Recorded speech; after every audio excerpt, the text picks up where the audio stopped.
Hi ஜனம்ஸ். த cost ஷிப்னு சொல்லப்படுற மேரி செலஸ்டி கப்பலுக்கு பின்னாடி இருக்கிற மிஸ்ட்ரி தான் இந்த வீடியோவில் முழுசாக பார்க்க போகிறோம். சரி வாங்க வீடியோக்குள்ளே போகலாம். அதுக்கு முன்னாடி நான் ஆஃப்ரிதி அண்ட் நீங்கள் பார்த்துட்டு இருக்கிறது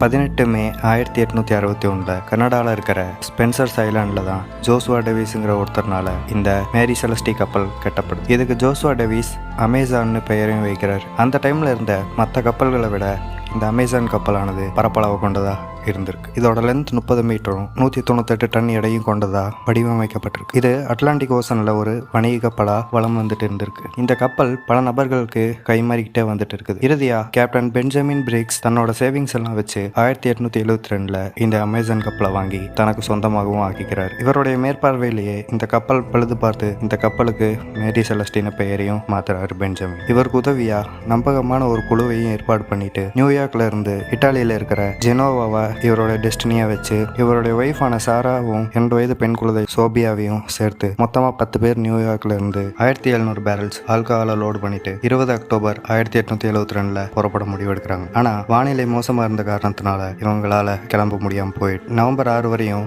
நீடித்த வானிலை ஒரு வழியா முடிவுக்கும் வருது. அன்றைய இரவு இவங்களோட உணவு விருந்துக்காக இன்னும் சில கப்பல்களோட கேப்டன்ஸும் ஜாயின் பண்றாங்க. அதுல ஒருத்தர் தான் டிகிராட்டியா கப்பலோடைய கேப்டன் டேவிட் மூரோஸ். மறுநாள் நவம்பர் 7 1872 அன்னைக்கு இந்த மேரி செலஸ்டி கப்பல் புறப்படுது. இவர்கள் கிளம்பி ஒரு வாரத்துக்கு பிறகு இந்த மேரி செலஸ்டி போன அதே திசையிலேயே டிகிராட்டியாவும் புறப்படுது. ஆனா மேரி செலஸ்டியுடைய துரதிர்ஷ்டம்னால கடல்ல மீண்டும் வானிலை மோசமா மாறுது. அலைகளால மேரி செலஸ்டி ரொம்பவும் கஷ்டப்படுது. ஒரு வழியா நவம்பர் 25 அன்னைக்கு போர்ட்டுகல்ஸ்க்கு மேற்கு திசையில இருக்கிற அசோர்ஸ் தீவை நெருங்கிட்டோம்னு கப்பலோட கேப்டனான பெஞ்சமின் ஒரு மெசேஜையும் பாஸ் பண்றாரு. அதுதான் இந்த மேரி செலஸ்டியில இருந்து வந்த கடைசி மெசேஜும் கூட. இந்த மேரி செலஸ்டி கப்பல் போன திசையிலேயே பின்னாடி வந்துட்டு இருந்த டிகிராட்டியா இந்த மேரி செலஸ்டி மெசேஜ் அனுப்பின திசையிலிருந்து அசோர்ஸுக்கு 400 மைல் தொலைவில் வந்துட்டு இருந்தாங்க. டிகிராட்டியா டிசம்பர் 5 1872 அன்னைக்கு இந்த டிகிராட்டியாவினுடைய குழுவினர்கள் தூரத்துல ஒரு கப்பல் இருக்கிறத பாக்குறாங்க. அது இவங்களுக்கு முன்னாடியே கிளம்பின மேரி செலஸ்டியல் தான் அந்த கப்பல்னு தெரிஞ்சுக்கிட்ட டிகிராட்டியா கப்பலுடைய குழுவினர்கள் கேப்டன் மோரோஸ் கிட்ட சொல்றாங்க. மோரோஸ்க்கு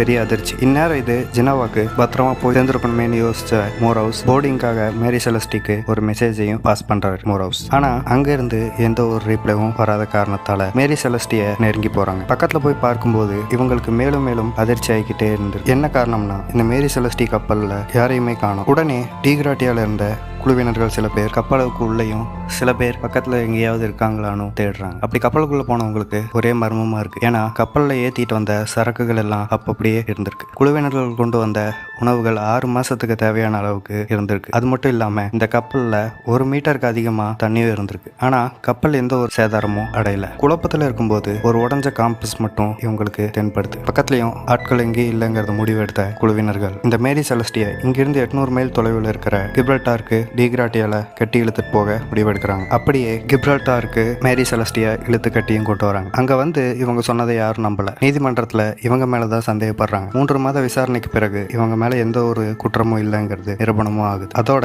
மேரி செலஸ்டியில இருந்த அந்த 7 குழுவினர்கள் குடும்பத்துக்கும் நீதிமன்றம் இழப்பீடு தொகையும் தந்துருது. ஆனா இந்த மேரி செலஸ்டியில இருந்தவங்களுக்கு என்ன நடந்ததுங்கிறது இன்றைக்கு வரையும் மர்மமா தான் இருந்துட்டு வருது. இதை பத்தின நிறைய தியரிஸும் சொல்றாங்க. அது என்னன்னா இந்த கப்பல்ல கொண்டு வந்த மதுவை குடிச்சனால ஒருத்தர் அடிச்சுக்கிட்டு இறந்திருக்கலாம். இன்னும் சில நபர்கள் இவங்க மித்திக்கல் கிரியேச்சரான ஜெயின் கிராக்கன்ஸ் இவங்களை கடலுக்குள்ள இழுத்துட்டு போயிருக்கலாம். இந்த மாதிரி பல ஸ்டோரிஸ் சொல்றாங்க. எனிவே இந்த வீடியோ பத்தின உங்களுடைய கருத்துக்களை கமெண்ட் பாக்ஸ்ல சொல்லுங்க, நானும் தெரிஞ்சுக்கிறேன். அப்புறம் இந்த வீடியோ பிடிச்சிருந்தா ஒரு லைக் கொடுத்துட்டு சேனலை மறக்காம சப்ஸ்கிரைப் பண்ணிக்கோங்க. அடுத்த ஒரு நல்ல வீடியோல வந்து உங்களை சந்திக்கிறேன். Signing off.